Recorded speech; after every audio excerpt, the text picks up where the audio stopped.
Welcome back to One Comic Book a Day, where I really have nothing to say today. I'm letting my beard grow back. That's something.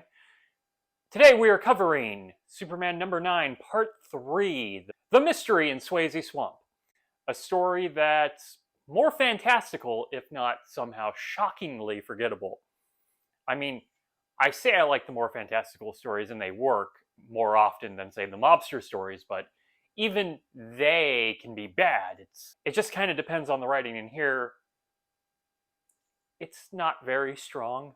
So in Roverton, a town somewhat far away from Metropolis, or some distance away from Metropolis, I'm unclear, some guys attack a lab belonging to a man named Lamson. He's building some sort of formula called W142. I'm not 100% clear on what it does, but they want it. While in Swasey Swamp, their electrical equipment is malfunctioning in a strange way that no one can quite explain. So Perry sends Clark to go report in Roverton and Lois to go report in Swasey. Clark is really nervous about letting Lois go report on her own because he knows what happens to Lois whenever she covers a story. Almost like that Superman Clark knows how a Superman story works. Oh god, we're getting somewhat meta.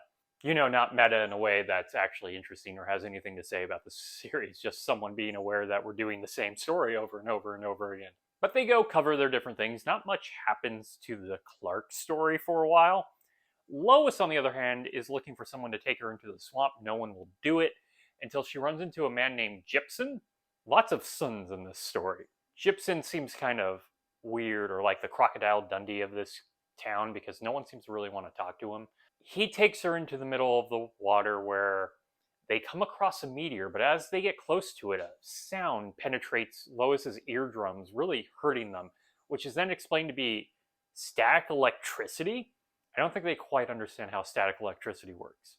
Though I guess if there was a lot of it, maybe it would make a huge humming noise that would pierce your ears, making the drums really hurt.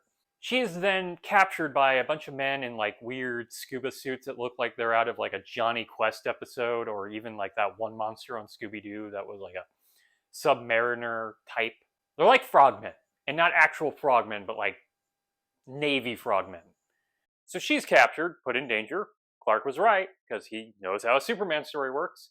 They then send a plane after Clark, but he becomes Superman, you know, Superman, bright blue costume, red cape, and he dodges and easily defeats the plane because why even try at this point? He then heads over to Swasey, realizing that all this weird electrical magnetism that they had in their equipment leads directly to there. It's the biggest confluence of electromagnetism right now, where he runs into basically Gypsum, who is secretly the head of all of this.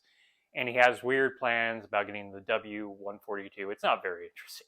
So Superman arrives, and what is he going to do? He's going to screw up your day by destroying the meteor and ending this whole thing. When Lois returns safe and sound, she finds, as she usually does at the end of these stories, that the story has been written and the byline is by Clark Kent.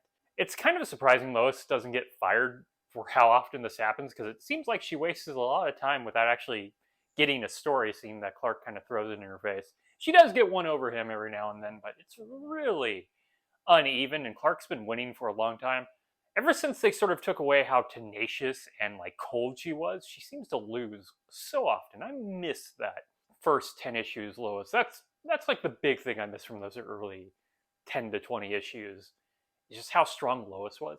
But see, I can't even like really remember it. I just read this story, how what each thing did. It didn't really matter. It was just kind of a reason to get Superman to destroy a meteor at the end, and not really much done to build up any sort of character or threat.